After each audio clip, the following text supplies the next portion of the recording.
Boa noite, então, a todos e a todas que estão aqui conosco, nesse penúltimo encontro virtual aqui da série Mulheres, Acervos e Museus em Itu.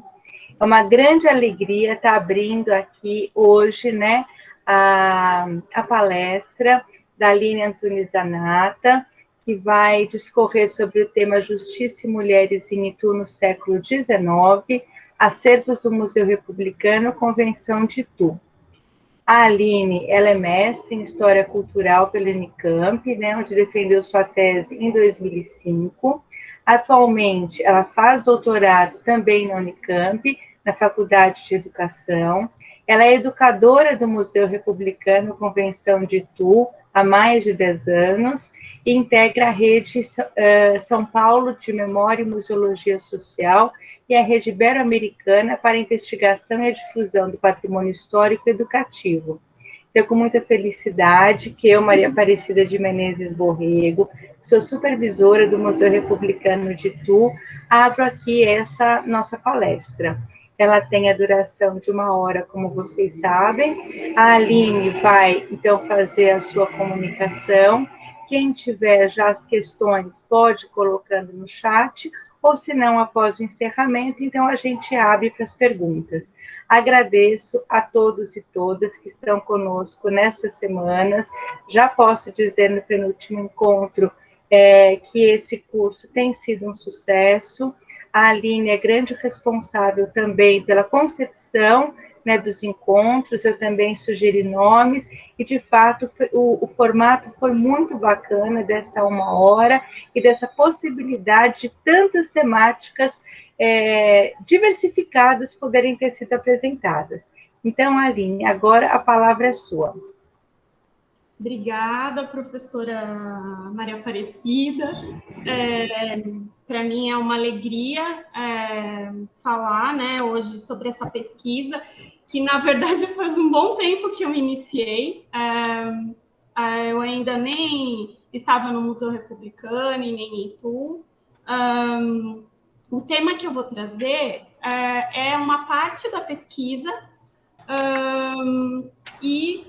também eu vou enfocar como esse acervo que o Museu Republicano possui ajudou e colaborou efetivamente para que a pesquisa fosse ampliada e o significado dos processos que eu analisei ganhassem novos contornos na análise sobre essas mulheres. Então, o tema, né, Justiça e Mulheres em Itu no século XIX, acervos do Museu Republicano Convenção de Itu, MP-USP. Lembrando que o tema sobre as mulheres ainda está caminhando no Museu Republicano, né? A apresentação da Fernanda, eu sei que ela pesquisou muitas vezes no Museu Republicano. Existem outros trabalhos significativos, orientados principalmente pela professora Eni de Mesquita Samara, os trabalhos de cultura material que vêm sendo desenvolvidos, mas que ainda é um tema a ser pesquisado.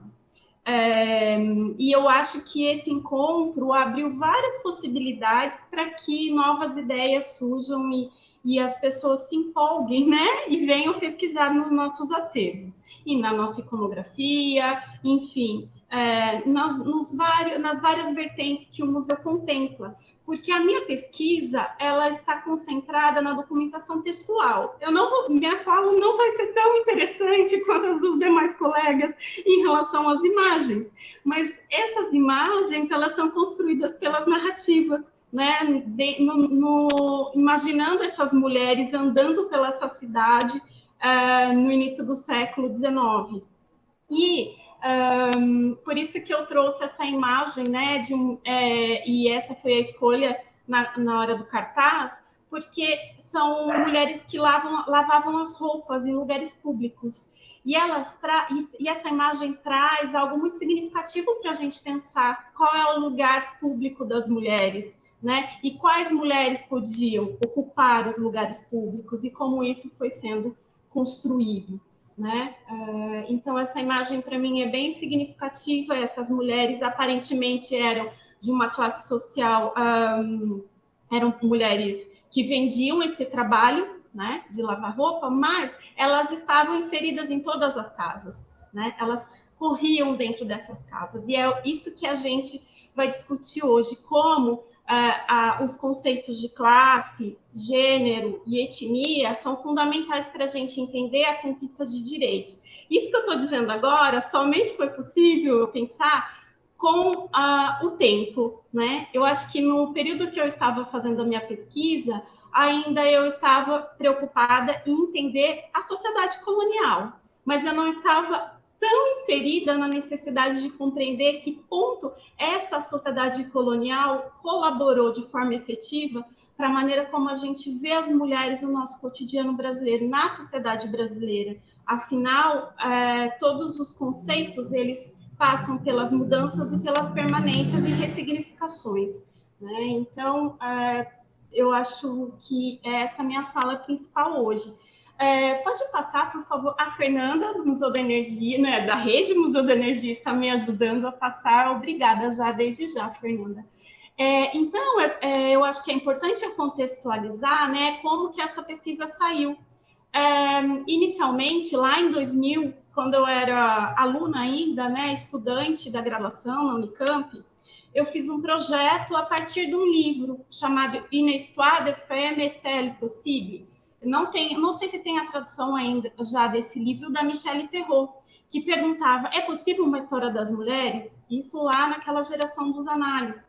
E que muitos textos eram traduzidos da Michelle Perrault para cá, pensando na condição feminina, longe também de entendê-la somente dentro do seio familiar, ou então por meio de uma historiografia que vislumbrava a necessidade de conhecimento da resistência das mulheres negras. Então, assim, ou a gente ficava entendendo essa sociedade de forma estanque, e não a partir das relações, né, que se estabeleciam naquele cotidiano. Então, o meu projeto foi no sentido de levantar fontes para que, como eu poderia estudar as mulheres no período do qual eu gostaria, que era o período colonial, que estavam em conceitos estereotipados, né? Ou então as mulheres brancas franzinas e reclusas, ou então as negras, as quitandeiras, e que tinham uma aparente ação, né, no espaço público, ou então também cheia de outros estereótipos em relação a elas, para contrapor o domínio no território. Pode passar, Fê, fazendo um favor. Então, a partir disso, desse levantamento grande que foi feito, né, foi 1 ano e meio de iniciação científica, eu acabei considerando, né, que para eu estudar essas mulheres, né, a partir da bibliografia Gilberto Freire e Mary Del Priore, toda aquela bibliografia que, se vocês quiserem entrar na dissertação lá, há 20 anos atrás, era da onde a gente tirava os questionamentos, né, Maria Odila,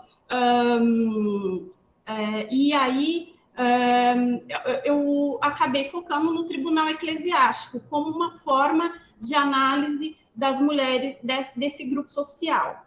Só que, ao analisar os processos e a bibliografia, principalmente a bibliografia produzida pela Maria Beatriz Nissa da Silva, né, que escreveu Ser Nobre na Colônia, e o próprio trabalho da professora Leila, Honras e Devotas, ou então outros trabalhos que apontavam a escassez de mulheres brancas e sempre as colocavam como reclusas e não atuantes no espaço público, eu considerei, então, que o Tribunal Eclesiástico seria um lugar onde essas mulheres agiriam no meio social. Outros historiadores já tinham estudado, como a Eni de Mesquita Samara e os próprios orientandas da professora Maria Beatriz Nissa da Silva, na década de 80 e 90. Contudo, naquele momento, elas não destacaram a relação de classe e gênero nesses trabalhos. Elas queriam compreender esses processos, como aconteciam os processos no Tribunal Eclesiástico, como as mulheres apareciam.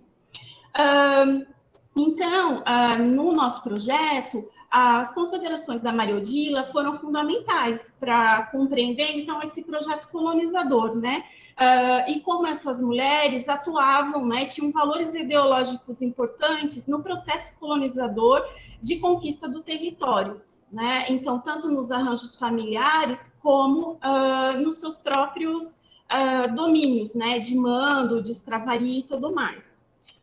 O recorte temporal, né, naquele período, hoje com certeza seria modificado esse recorte temporal, ficou para o final do século XVIII, início XIX, em que a capitania de São Paulo, então, teria um crescimento, uma dinâmica maior na economia, a partir do desenvolvimento agrário e a produção do açúcar, e aí, então, a formação de uma elite local. Ligada, né, à coroa portuguesa, mas uma elite que se configura. E é exatamente nesse contexto que eu gostaria de entender, né, que eu fui compreendendo que essa elite não bastava dizer a palavra elite, porque aconteciam coisas ali, movimentos nessa sociedade em que essas mulheres eram reclassificadas. Então, a gente, das mulheres escassas, as mulheres que estavam ali para, né, disponíveis para o casamento, porque o processo nosso foi diferente da América Espanhola. Na América Espanhola, as mulheres eram enviadas com seus maridos, na América Portuguesa não eram. Então, ocorrem mudanças e esse processo a gente consegue entender como vão se criando novas hierarquias de mando e no processo colonizador.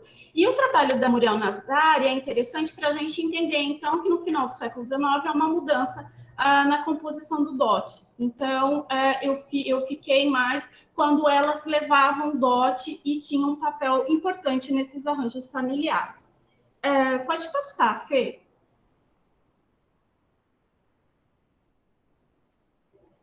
As fontes, então, eram 300 processos na Cúria Metropolitana de São Paulo, em que eu selecionei 41 processos que correspondiam a 39 casais, né, entre 1765 e 1822. E eu selecionei somente aquelas que eram precedidos do tratamento de dona. Eu recorri à bibliografia principalmente da Maria Nisa e da Eliana Rebold-Smith, quando ela diz, né, que o que era ser essa dona, né, significava o ápice em termos de prestígio feminino na sociedade colonial. Era representantes dos ideais da nobreza, entre os quais estavam a ociosidade e a reclusão. Isso ela desenvolve em vários trabalhos, e contrapondo a legislação. Então, eu usei a legislação civil e eclesiástica para compreender, então, como que se davam esses processos e como essas representações apareciam. Além desses 41 processos, eu fui nas genealogias, nos viajantes, nos processos de casamento, nos registros. Processos de casamento é diferente de registro de casamento. Processo de casamento é quando os indivíduos, então, nessa sociedade, e até no século XIX ocorre isso, precisam demonstrar que eles podem se casar, que são da mesma origem social e tem a ver com esse processo da hierarquia social da sociedade, né? E depois eu vou dizer o que era isso nesse período, que vai tendo modificações ao longo do século XIX. E aí também é que eu vim para o Museu Republicano, né? Que eu vim ver os inventários e testamentos do acervo do Museu Republicano de algumas mulheres que estavam protagonizando lá em Itu, nos processos da Cúria, e no Centro de Memória da Unicamp, e no Arquivo do Tribunal de Justiça de São Paulo, mas que estavam no CEDAW da USP, porque naquele período o Arquivo do Tribunal de Justiça estava fechado para pesquisa. Vocês lembram o período que ele ficou fechado para pesquisa? Então, era justamente no meu período. E eu também não tenho muitas imagens desses processos da Cúria, porque vocês sabem, quando eu pesquisei, custava R$50 a cópia da folha, e eu era uma aluna bolsista, então eu morava ali no convento, ao lado, sabe aquele convento que tem ali no Ipiranga? Ia lá, passava a tarde, somente 4 horas, não sou freira e nunca serei freira, mas eu morei lá dentro, e ficava 4 horas dentro do arquivo, e depois eu tinha que ir embora, porque eles abrem somente 3 horas e meia, na verdade, por dia. E aí, então, a metodologia para utilizar tudo isso foi da microhistória, né? Principalmente do Carlo Ginzburg, né? O nome e o como, a troca desigual é mercadoria historiográfica, em que diz, então, que o nome, né, se revelaria como um fio condutor de pesquisas em vários arquivos, a fim de mapear diversas fontes sobre o mesmo sujeito, né, compondo uma espécie de teia de malha fina, dando ao observador a imagem gráfica do tecido social em que o indivíduo está inserido. Nesse sentido, é bem significativo na medida em que o processo de divórcio, então, ele começa a ser entendido não somente aquele ato, mas os desdobramentos daquele processo na vida dessas mulheres, né, no transcorrer, na narrativa de vida, na trajetória dessas mulheres. Então, isso foi um trabalho bem grande para um mestrado, né? Geralmente eu não dizia para minha orientadora que eu estava indo para os outros arquivos, porque ela dizia muita coisa, Aline, muita coisa, não vai dar tempo. Mas depois eu vim e apresentava os resultados.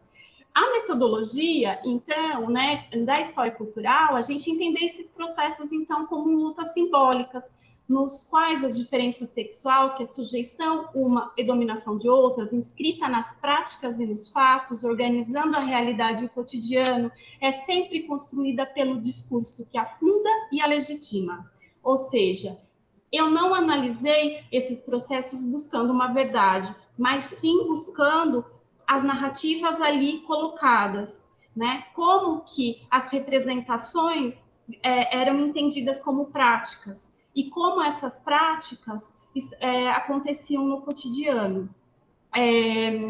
Essas representações dizem sobre essa realidade, né? Então, eu não sei se era verdade ou não que o marido batia. A gente sabe como que os argumentos eram apresentados e repetidos nos processos. E também eu usei, então, essa categoria de gênero.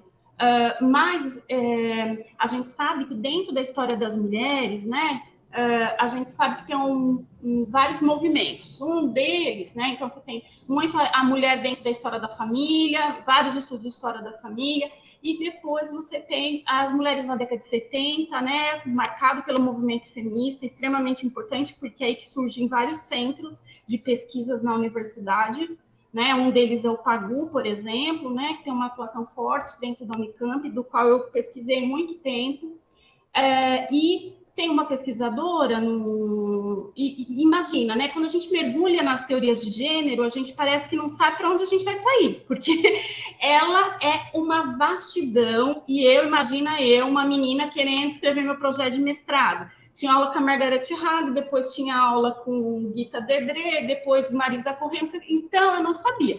Eu achei um texto muito interessante da Adriana Psitelli, que é uma professora do PAGU, em que ela fala que a categoria mulher, então, para o historiador e para o pesquisador, não era mais aquela essencialista do passado, né? E que agora eu poderia falar da categoria mulher como essa construção do período do qual eu estou estudando. Que mulher é essa nesse período? É uma mulher que eu vou descobrir e não afirmar, ou seja, ela é histórica, né? Então, portanto, eu posso usar esse conceito de mulher, né? Uma mulher histórica, não uma mulher essencialista e universalista, né? Que em todos os períodos da história é a mesma, mas eu posso descobrir que mulher é essa, né? A partir das características que eu fosse descobrindo. Isso me ajudou muito para falar, eu posso usar a categoria mulher, para a gente ajuda muito. E aí, então, né, pode passar no próximo, Fê, pode passar.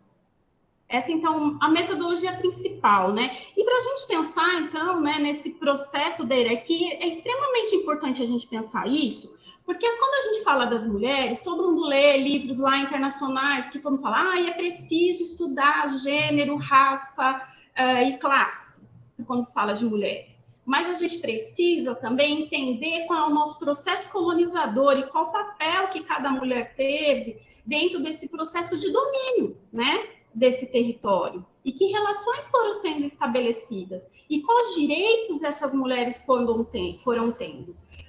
Nesse caso, né, a gente, para distinguir principalmente a sociedade que vai se formando brasileira, a gente tem que perceber, então, que Paranisa da Silva, né, no livro Donas e Plebeias na Sociedade Colonial, foram frequentes por parte dos colonos os pedidos de ordens militares, em especial da Ordem de Cristo.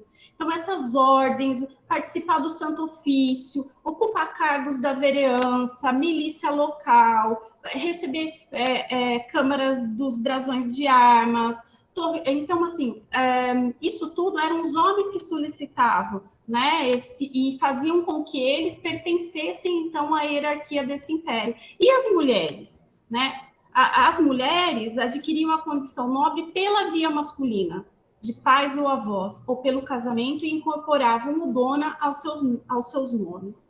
Então, aí a gente já vê como que a mulher é sempre construída em relação ao homem, né? E isso vai fundamentar, principalmente, quem vai ser honrado ou não nessa sociedade, né? E que vai ter direitos ou não. Pode passar o próximo. Essa imagem que está no livro da Maria Odile é muito bonita, eu gosto muito dela, porque fala, então, né, desse... ela é bem morisca, ela tem muito essa cara da colonização portuguesa, né? E depois, durante muito tempo, a legislação impedia que as mulheres usassem esse tipo de coisa, mesmo porque não sabia quem estava andando pela rua, né? Então, o estudo da vestimenta feminina é extremamente interessante por conta disso também. Os códigos todos são controlados, né? E aí a gente entender, né, como eu falei, essa escassez de mulheres brancas no início do processo colonizador, o território marcado pela escravidão da população indígena em princípio e africana em grande escala, ampliaram as hierarquias e como isso vai se configurando.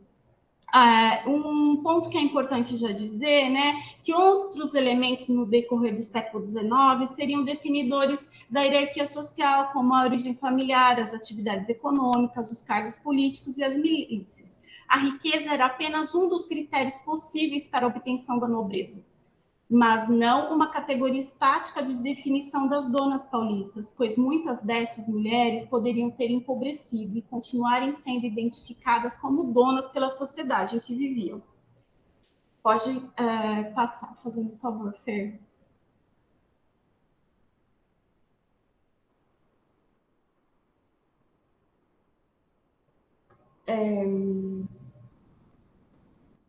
Então, para a gente entender esses processos, a gente tem que entender que perante a justiça, todas essas normas de condutas, elas estão na Constituições Primeiras do Arcebispado da Bahia, que hoje vocês podem fazer download. Mas na época, eu entrava dentro da Biblioteca Sérgio Buarque e ficava feliz que a bibliotecária abrindo uma porta grossa, que parecia um cofre, e trazia para mim as Constituições Primeiras do Arcebispado da Bahia. E meus colegas de sala, né, lá, de 20 anos atrás, não entendiam muito bem o que eu pesquisava. Falava, nossa, mas você fica estudando aí esse negócio de servícias? Para que estudar servícias?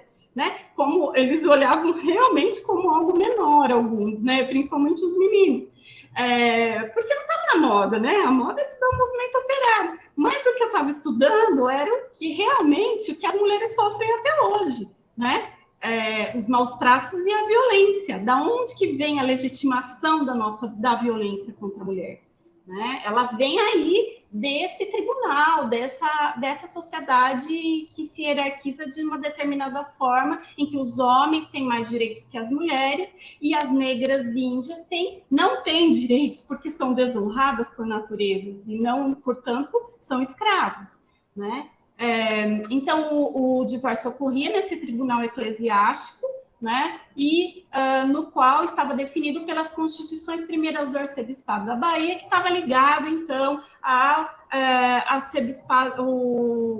Bispado de Portugal. Pode passar, fazendo favor. E ela também tinha que ter promotores e advogados, ela mesma só aparecia no primeiro dia de audiência. Então, o processo de divórcio, na verdade, também precisa ser entendido dentro do contexto, né? Então, o divórcio era uma separação de corpos, né? Porque o sacramento ele era indissolúvel, ou seja, existiam, né, a gente sabe desde lá de Trento, né, que esse sacramento ele só poderia ser o término somente poderia ocorrer se um dos cônjuges se tornassem, fossem para a igreja, se torna madre ou padre, ou não foi consumado, e aí eles pediriam anulação, né, desse divórcio, por isso que existem os processos de anulação de casamento, não foi consumado. Essa separação de corpos, existiam alguns critérios, né, de como que isso poderia acontecer. Um dos motivos seria as sevícias, né, que a maioria dos casos acontecia, o adultério, o concubinato, e a diversidade de gênios geralmente acontecia quando tinham muitos bens, né, e tinham os arranjos familiares, então eles pegavam e faziam uma divisão, um divórcio amigável. Foi algo meio que muitos iniciavam sevícias, adultério, e depois se tornavam diversidade de gênios. O interessante é que nem todo adultério era considerado, né, como algo para divórcio. Teria que ser público e notório um concubinato, né, e a mulher teria que provar isso no tribunal. A maioria são as mulheres que pedem o divórcio, né, não são os homens nessa sociedade. Então, eu gostaria de destacar o que eram essas sevícias, né, porque isso, né, de acordo com as constituições primeiras do Arcebispado da Bahia, o que são, né? Além da sobredita causas, há outra temporal, pela qual os casados se podem também separar, a saber, as sevícias graves, as culpáveis, que um deles comete, conformando-os com os sagrados cânones. Declaramos que algum deles, com ódio capital, tratar tão mal o outro que, vivendo junto, corre perigo de sua vida, ou padeça moléstia grave, se possa esse justamente separar esse tal perigo iminente, de sorte que, havendo dilação, se possa seguir. O texto todo vai dizendo, mas ele não define o que é grave. Vocês estão percebendo? Eles não definem o que é tão grave, o que corre risco de vida, não é destacado, né? Então, isso também é um pouco ambíguo, porque a gente não consegue definir muito bem. E fora que, se a gente comparar como que a legislação coloca em relação ao adultério, né, a gente vê que existe nas ordenações filipinas, nos processos crimes, que as mulheres podiam apanhar, né, e receber. Olha bem o que a legislação fala sobre o adultério, né? As ordenações filipinas. Mandamos que o homem que dormir com mulher casada e que em forma de casada estiver, morra por isso. Porém, se o adúltero for de maior condição que o marido dela, assim como se o tal adúltero fosse fidalgo e o marido cavaleiro ou escudeiro, ou adúltero cavaleiro ou escudeiro e o marido peão, não farão as justiças nele execução até nolo fazerem saber e verem para isso mandá-lo. E toda mulher que fazer adultério a seu marido, morra por isso.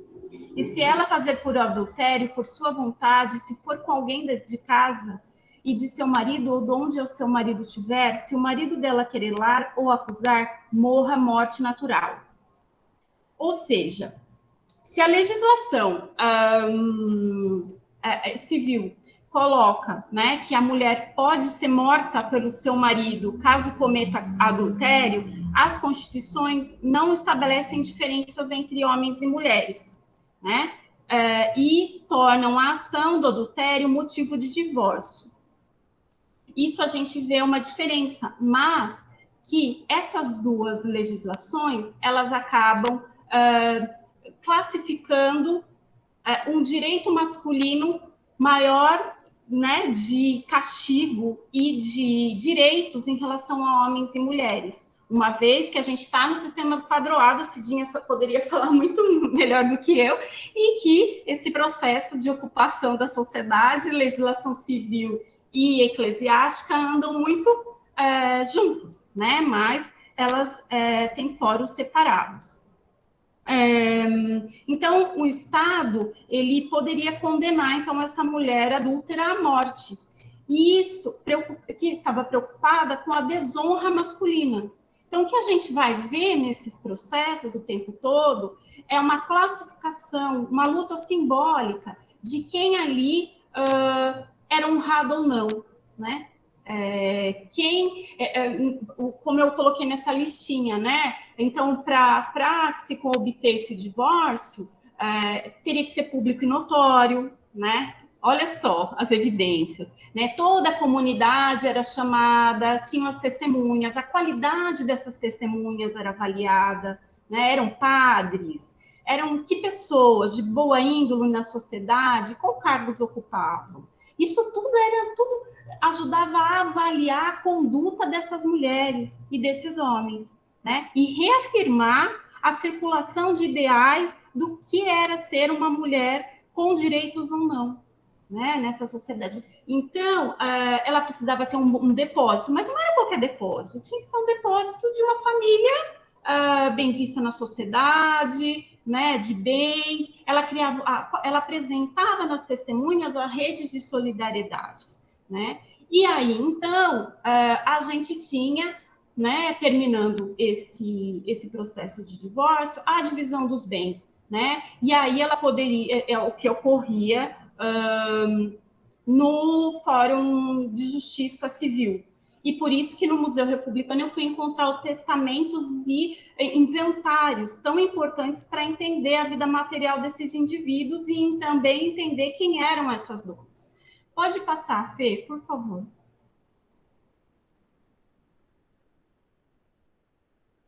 Então, para entender, né, essa luta simbólica, eu me aparei muito no trabalho da Marisa Correia, chamado Os Crimes da Paixão, que falava sobre o crime em nome da honra, né, no início do século XX. Mas a metodologia me ajuda a entender esses processos lá no século XVIII, né, e em Campinas. Né? Então, para a gente entender que o tempo todo os homens vão discutindo a honra feminina, se ela era honrada mesmo, ela começa testemunhando, dizendo eu que sou uma boa mãe, honrada, tenho, né, eu cuido dos meus filhos, e ele o tempo inteiro, nunca deixei de dar provimentos à minha família. Então, assim, você vai vendo como eles vão construindo a argumentação. Pode passar, Fê. Logo eu tenho que terminar.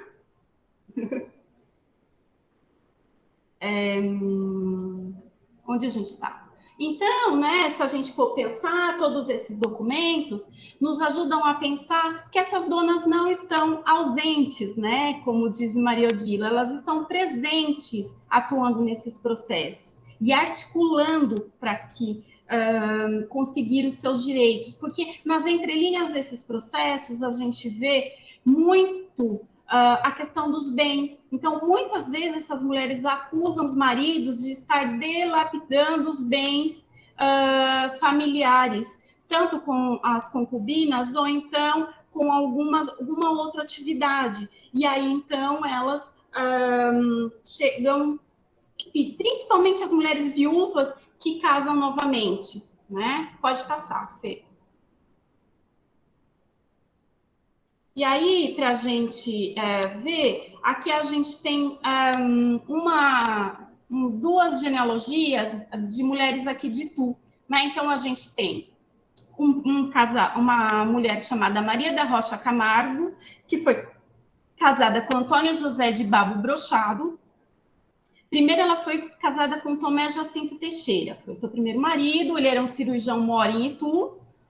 É lindíssimo esse inventário, porque a gente vê tudo que tinha na botica dele, né? Então, assim, tudo que tinha, foi descrita essa botica, e ele falecendo, diz que ele é um cirurgião mor, e ele é dono de uma botica. E ele morre, e ela casa novamente com outro cirurgião mor. As possibilidades eram restritas. E ela casa novamente com o cirurgião mor. Mas não demora para que ela peça a separação, né? Então, ela pede a separação do segundo marido, e ela, além de pedir a separação, eu achei o inventário dela em Campinas, em que ela leva toda a escravaria dela, toda a estrutura, o engenho em Campinas, saindo de Tu. E nessa argumentação desse debate, né, entre eles, que é por sevícias, ele diz que ela era ele sempre argumenta que ela era uma mulher muito difícil, que andava pelas redondezas aqui da região de Tu, de Liteira, para lá e para cá. Então, assim, é muito interessante, né, que nesses processos também a gente vai vendo que essas mulheres atuavam fortemente. E ela vai primeiro ela manda a escravaria para Campinas, e depois o irmão escreve para ela, né, que eu fui achar a correspondência, dizendo que era para ela ir, porque os escravos não obedeciam a ele, e ela que tinha que conduzir os trabalhos em Campinas. Então, a gente vê aí, eu acabei vendo que um outro historiador de Campinas, chamado Paulo Eduardo Teixeira, trabalhou um pouco, né, com a questão dessa senhora. E outros trabalhos aí depois acabaram mexendo mais com esse caso, né, porque 20 anos depois, de 2005 eu terminei. E o segundo caso é do José de Góes Pacheco e a Gertrudes Antônio de Barros, né? A gente sabe que esse casal, eles tinham, é um casamento consanguíneo, eles fazem uma separação, como diz, amigável, né? Faz uma separação amigável, e entre os filhos, tantos filhos que eles possuíram, né, que eles tiveram, tem o Antônio Pacheco Góes. A gente sabe que ele vem da linhagem aí do Antônio Pacheco da Silva, que era dono do Engenho Grande, hoje, né, que a sede é a Chácara do Rosário, e que o Antônio Pacheco, então, por que eu coloquei o Antônio Pacheco? Porque ele vai aparecer depois nesse terceiro casal, né? Então, assim, eles se separam, distribuem os bens. Geralmente, os bens aparecem no processo de divórcio quando é amigável, senão vai para o Fórum Civil, né? Como é o caso, o próximo caso que eu vou falar. Então, aí a gente tem o terceiro caso em Itu, que é o de José de Barros Penteado, casado com a Maria Francisca Martins. O José de Barros Penteado, ela entrou com um processo de adultério contra o marido, um processo de divórcio. No entanto, esse processo, eles acabaram, no final, desistindo, né? Ela disse que ela não tinha idade quando eles casaram, porque eles começaram a se acusar. No meio do pleito, o que aconteceu? Surgiram argumentos de que Maria Francisca Martins tinha tentado envenenar o José de Barros Penteado, porque conseguido veneno que Antônio Pacheco de Góes, sabe esse Antônio Pacheco de Góes aqui, filho desse segundo casal? Teria comprado veneno na botica do Tomé Jacinto Teixeira, né, para tentar envenenar o José de Barros Penteado. E, em contrapartida, a Maria Francisca Martins, ela vai nesse caminho, né? Porque daí, quando acusa de adultério, tudo acaba o pleito, porque daí eles pegam e começam a fazer separação de bens em processo amigável. Esse caso é imenso. Então, assim, aí eu acho um outro processo que é o amigável. Depois do amigável e das acusações feitas, por quê? A Maria Francisca diz que não, que é um adultério, sim, porque o marido, ele estava... há uma escrava da casa, né?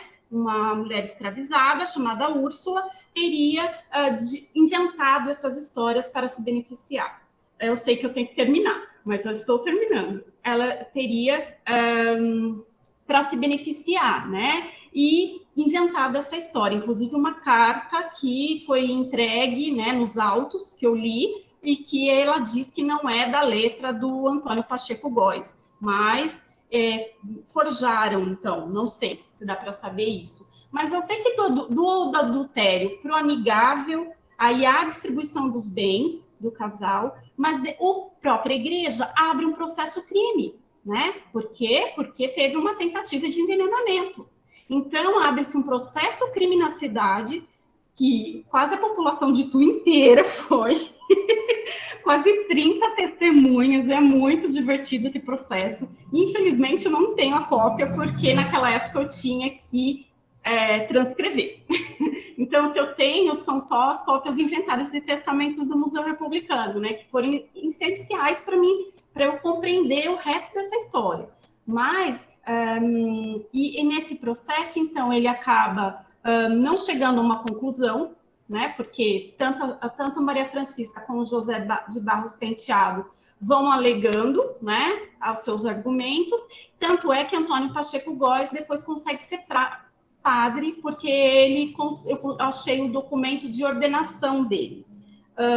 Mas é um processo extremamente interessante, porque ali há uma disputa simbólica muito forte entre a Maria Francisca Martins e a Úrsula, que era essa mulher escravizada da casa. Ela recorre aos filhos da Úrsula, que foram alforreados no batismo.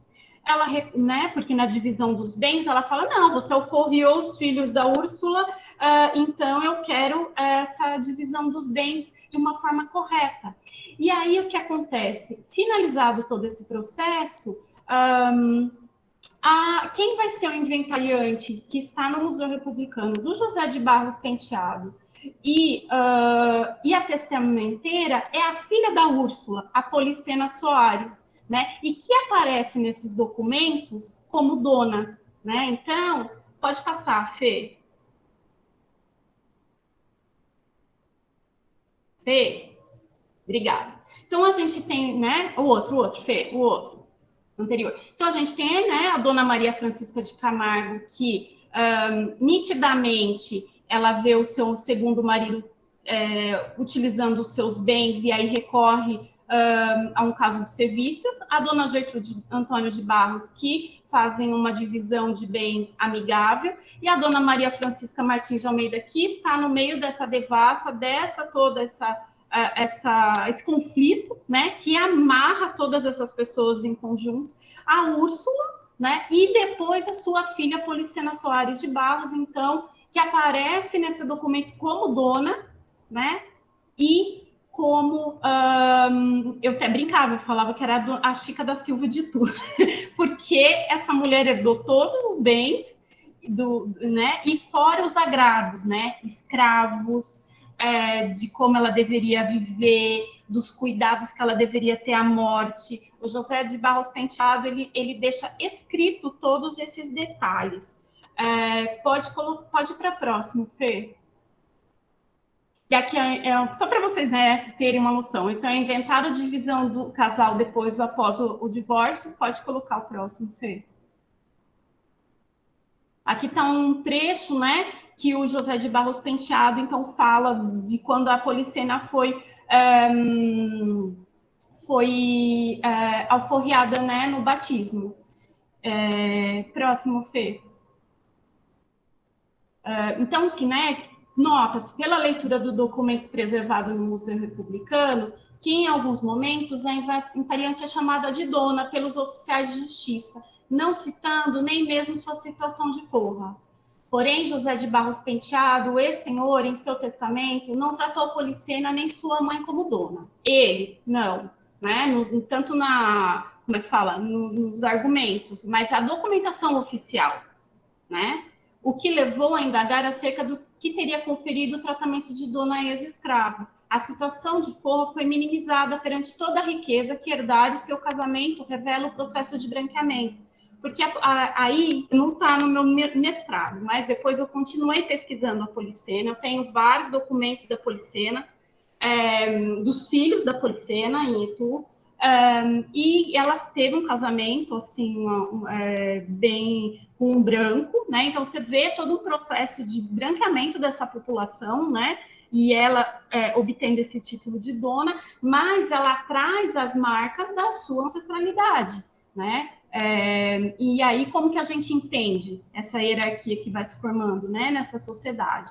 E, segundo o Walter Toscano, para finalizar, embora fala de uma casa, né? Que embora as duas bandeiras dessa casa no centro da cidade indicam datas diferentes de reforma da fachada, eu não consegui identificar qual é o lugar. 1874 e 1878, os alinhamentos não registram nenhuma construção ou reconstrução para esse período no Largo da Matriz. Corresponde ao número 63 e 65 da Praça Padre Miguel.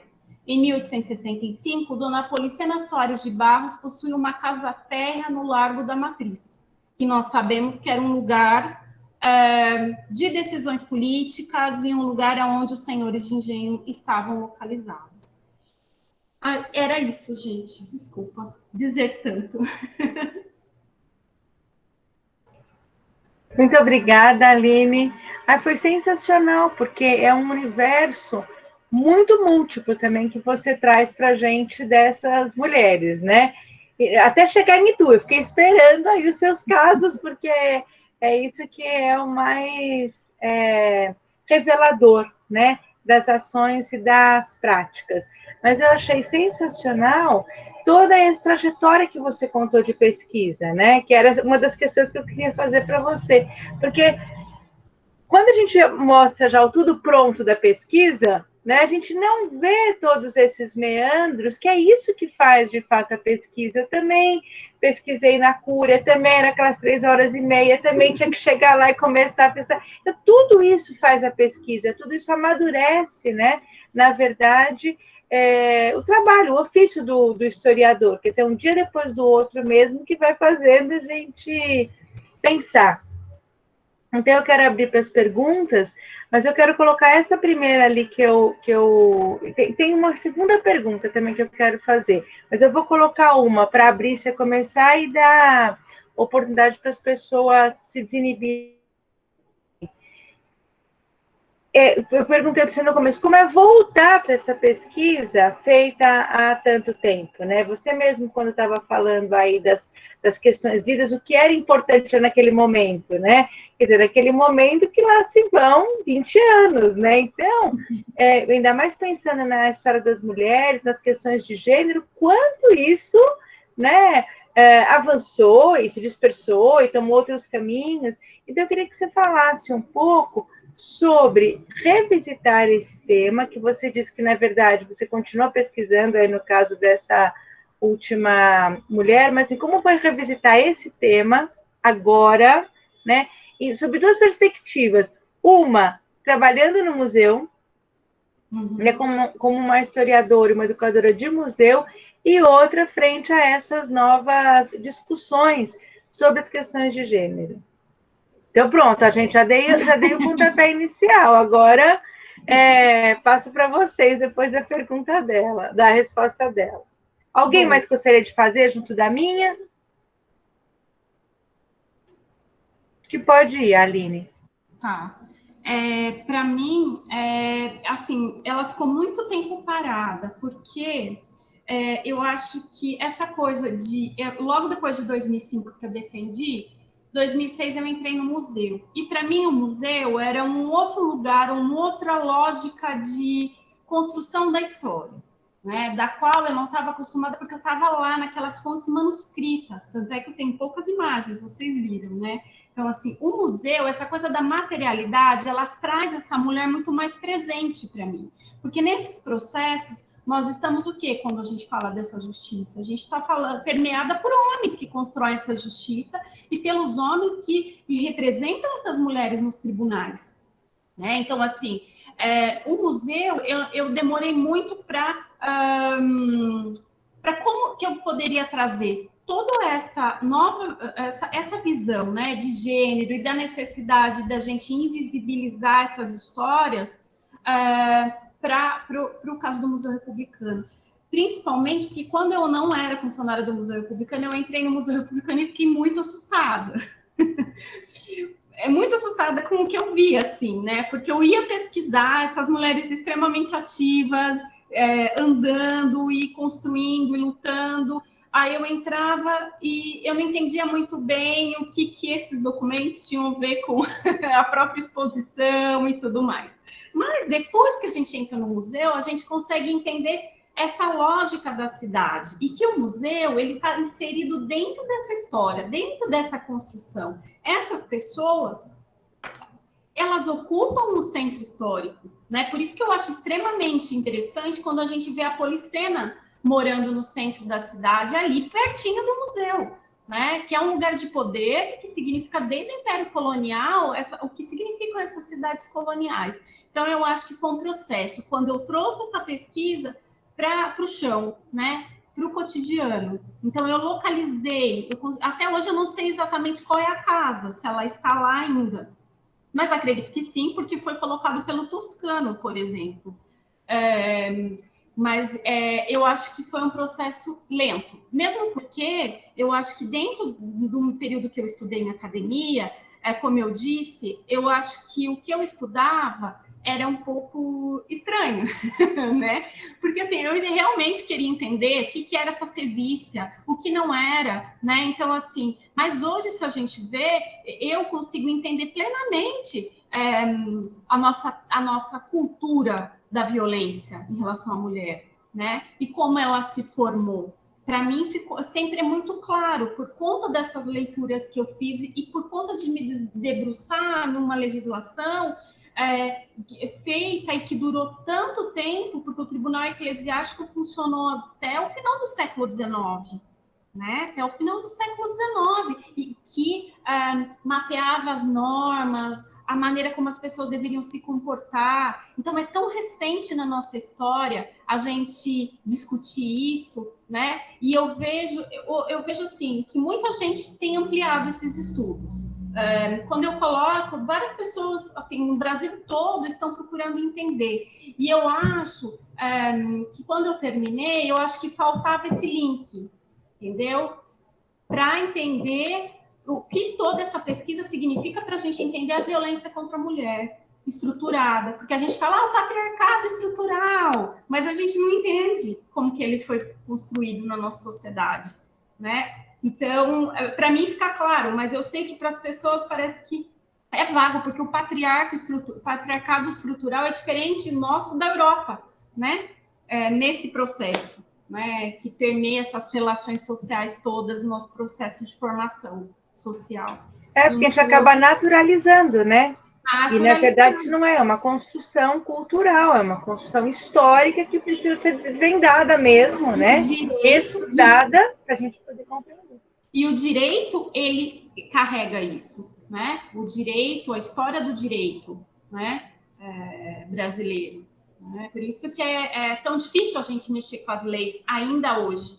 Né? A gente tem lá a Constituição de 88, que garante que todos são iguais perante a lei.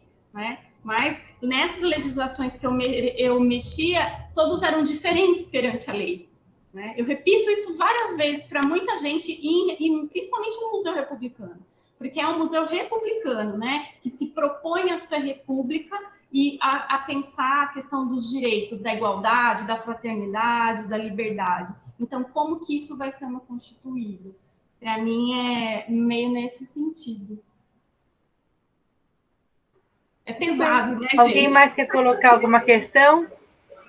Aline, nesse trecho que você coloca do Toscano, que era 63 e 65 da Praça Padre Miguel, onde é a senzala.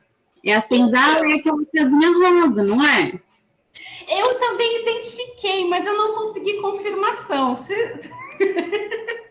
Porque são as duas únicas que têm essas datas nas bandeiras, né? Eu tô lembrando porque eu fiz um trabalho sobre as praças lá na graduação, lá na licenciatura. E eu, coisa louca, né? Mas eu acabei fixando isso, retendo essas bandeiras que tem na Praça da Matriz.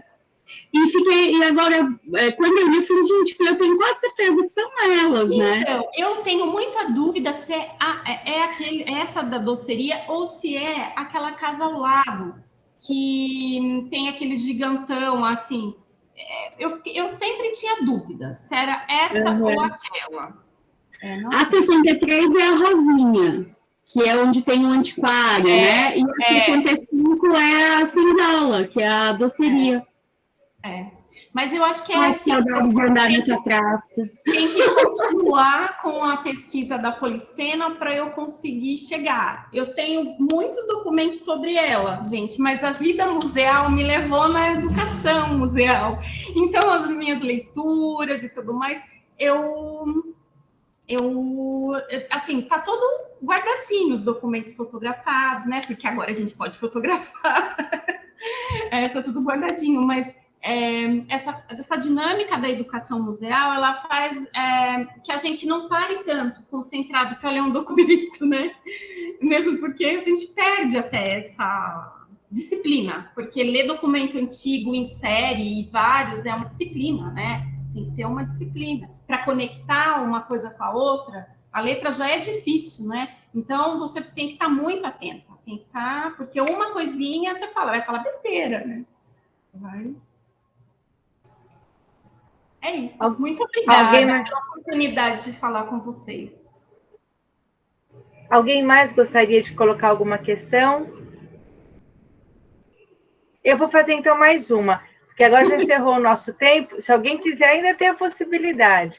Você falou, Aline, como esses documentos, né, mostram essas mulheres não reclusas, e essas mulheres também no espaço público, também atuante, né? Quer dizer, para além do objetivo para o qual o documento foi criado, a gente consegue ver outras dinâmicas, né, e outras esferas de vida dessas pessoas. Então, eu queria que você falasse um pouco, assim, o que você julga de mais relevante, ou interessante para a gente colocar aqui, não é questão da relevância de mais importante, mas de relevante no sentido de se notar, né, o que não se nota, né, dessas mulheres atuando, né, na vida social, familiar e no próprio espaço público. Olha, eu não esperava que elas fossem, nos processos, serem tão enfáticas na questão da delapidação dos bens. Elas estão muito espertas com a delapidação dos bens.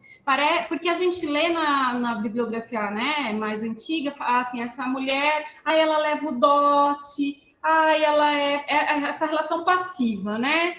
Não, né? Ela tinha consciência do dote, ela tinha consciência do que ela levava, ela tinha consciência do papel dela dentro dessa estrutura. A gente sabe que vários trabalhos já destacaram isso, principalmente em Itu, se a gente for ver o trabalho da Eni, né? Quando ela fala dos agregados e de como a maioria dos fogos eram liderados por mulheres. Mas você entrar numa disputa simbólica, né, nessas famílias, para mim é muito forte, porque a gente vem dentro de uma construção de moral. E quando você vai num processo crime, você está tornando tudo público e notório. E você tem que comprovar que é público e notório, né? Então, assim, quando é público e notório, significa, então, que esse mundo recluso dos casais e do cotidiano não é isso. Todo mundo está sabendo alguma coisa dali, acolá, né? Então, eu fiquei sabendo porque eu visitei a botica lá do homem. Fiquei sabendo essa... 30 testemunhas no processo crime é muita gente para Itu, é muita gente para hoje para Itu. Imagina naquela época, né? Praticamente a cidade inteira foi depor nesse processo.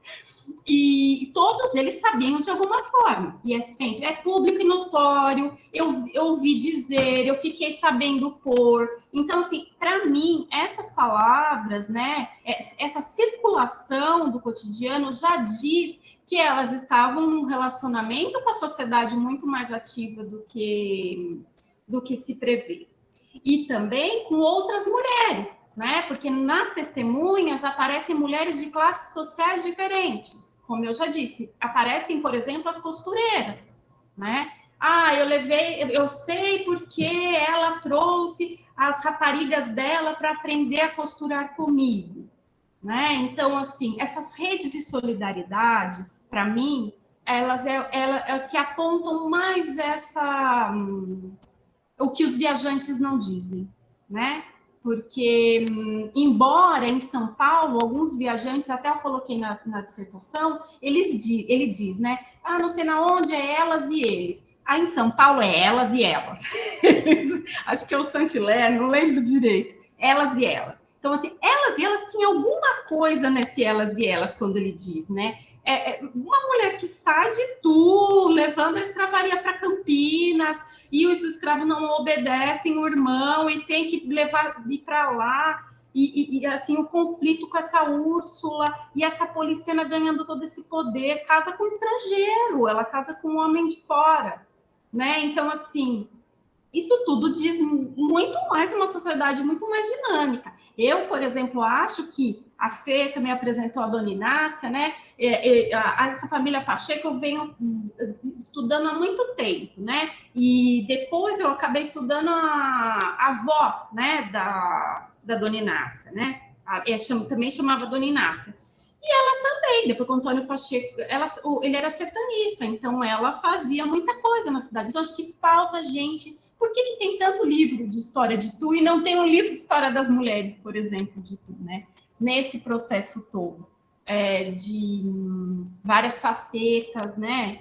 E que elas estão ligadas, gente, elas não estão paradas no território, elas estão ligadas a vários lugares, né? Elas conversam com os promotores, né? Elas sabem que elas não podem, por exemplo, a tutela dos filhos sem um apoio do pai, ou do irmão, ou do tio, né? Então, elas entram na justiça, né, Aline? A Inácia mesmo entra na justiça várias vezes para requerer pagamento de bens que ela vendeu, principalmente ações que ela possuía. Essas mulheres eram muito ativas na sociedade, inclusive administrativamente, né? Não só nesse sentido da questão de conservação urbana, né? A Inácia, por exemplo, tinha um grupo de mulheres que fizeram uma arrecadação de fundos para a construção de um coreto na praça, que é uma história que a gente quer fuçar ainda, né, Aline? A gente quer continuar olhando para essa história. Foi algo que eu encontrei muito por cima, não consegui localizar a documentação, principalmente ano passado, por conta da situação de pandemia, não deu para continuar, mas é algo que tem que ser buscado, né? E é muito potente ver o quanto as mulheres ituanas, e não só as mulheres brancas, né? Porque a gente tem esse cuidado de olhar que não é só as mulheres brancas que têm um papel e uma função social muito forte na sociedade ituana, né? Mas aí eu acho que a gente tem que ver que esse processo todo vai dizendo, né, Fernanda, o que cada uma pode e o que cada uma vai conquistando, né? E como elas vão usando essas leis para benefícios próprios. Para mim, no meu ponto de vista, a igreja protegia essas mulheres. Sempre protegeu até o final do século XIX, porque se ela podia ser depositada em algum lugar, né, significa que existia um limite de castigo, que existia alguém ali que poderia ampará-la, né? Se a gente for ver, talvez a igreja fosse extremamente ambígua. Por quê? Porque ao mesmo tempo que ela protegia, ela era violenta porque ela reafirmava. Mas quem reafirma mesmo o castigo é a legislação civil, né? É nas ordenações filipinas que está lá o castigo mesmo da morte. E que é o que vai permear até os dias de hoje, não, graças à Lei Maria da Penha. Mas o nome da honra, que é o que mais chocava a sociedade e tudo mais, vem daí, né? Mas ela mereceu, né? Por que o marido tem que falar que ela anda para lá e para cá? Por que ele tem que falar nos argumentos dele que ela não para em casa, ela é uma péssima mãe, ela é isso e aquilo, né? E essa disputa. E a gente vive isso até hoje. Nos processos ainda acontecem isso. Os processos julgam a moral, né? Julgam o comportamento das pessoas que estão fora do fato em si a ser julgado, muitas vezes, né? Dos indícios de análise, né? Isso muita gente tem estudado, principalmente na antropologia. Muito bem. Poderíamos continuar aqui a conversa, mas eu acho que eu ficaria, às vezes. Mas, enfim, nós temos que encerrar, né? São 19h10. Então, eu vou perguntar pela última vez se alguém queria colocar mais alguma coisa, senão eu vou agradecer aqui a presença de vocês. Não havendo manifestação, então eu vou agradecer em primeiro lugar a Aline pela palestra, que foi sensacional, acho que em termos de dividir aqui a pesquisa e dividir essa pesquisa num período colonial, né, que é o que a gente pouco tem, né, de ver a questão das mulheres nesse período, mesmo nesse próprio encontro que a gente aqui concebeu. Então, foi muito bacana a gente ouvi-la e convido a todos que estão aqui nos ouvindo, que vocês repliquem isso, essa possibilidade de pesquisar também a atuação feminina em Itu, por meio do nosso arquivo do Museu Republicano.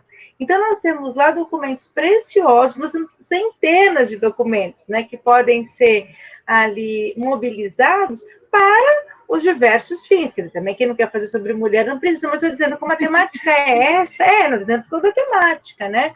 A gente pode pensar que são muitas facetas de muitas mulheres. Acho que é importante, como você falou aí, Aline, essa mulher histórica, né? Que você está desvendando, e você mesmo com essa surpresa que encontrou, nós estamos construindo várias mulheres em vários momentos que são diferentes, né? Que estão aí para ser estudadas. Então, eu agradeço muito por ter trazido essa temática que não tinha sido contemplada e convido todo mundo que está aí, né, a comparecer agora, na próxima segunda, no dia 29, para o nosso último encontro, que terá, então, a presença, né, da Isabela Bonaventura de Oliveira e que vai ter como tema de sua palestra Gênero e Profissão Farmacêutica em São Paulo, a trajetória de duas farmacêuticas ituanas. Também, 1895 a 1917, é um século depois do que a Aline falou. Também uma pesquisa inédita, né? Essa temática, né, da mulher também cientista e farmacêutica, e que a gente, então, espera para a próxima segunda-feira. Gente, muito obrigada. Você quer falar mais alguma coisa, Aline? Muito obrigada, muito obrigada. Até segunda. Então, tá bom. Acho que a Selma queria Fernanda, falar. muito obrigada pelo auxílio. Selma. E obrigada, Letícia. Selma, querida, você queria falar? Tá quietinha, ficou quietinha. Não, a Letícia levantou aqui para falar. Quer, Letícia, falar? Acho que eu só queria falar que a Selma estava com a mão levantada. Mas gente, eu aproveito para agradecer. Acho que ela travou. Não sei.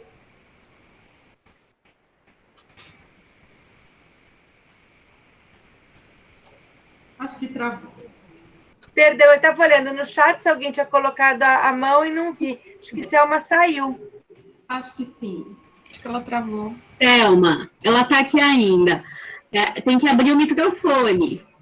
Ah, é. Está dando uma travadinha, mas ela está ali ainda.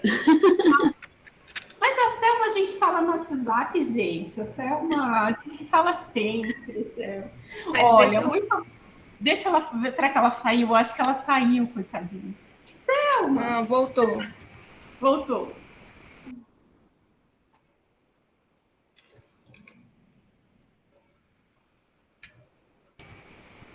Selma, você quer falar? Abre seu microfone, Selma. Eu acho que é a conexão. Ela caiu. Ela tá pelo celular, né, Aline? Tá. Aí a conexão no celular, ela oscila bastante. Saiu. Gente, então eu vou encerrar, tá bem? As pessoas também vão para a aula. Agradeço mais uma vez a todos e até segunda. Tchau para vocês. Obrigada, parabéns. Tchau.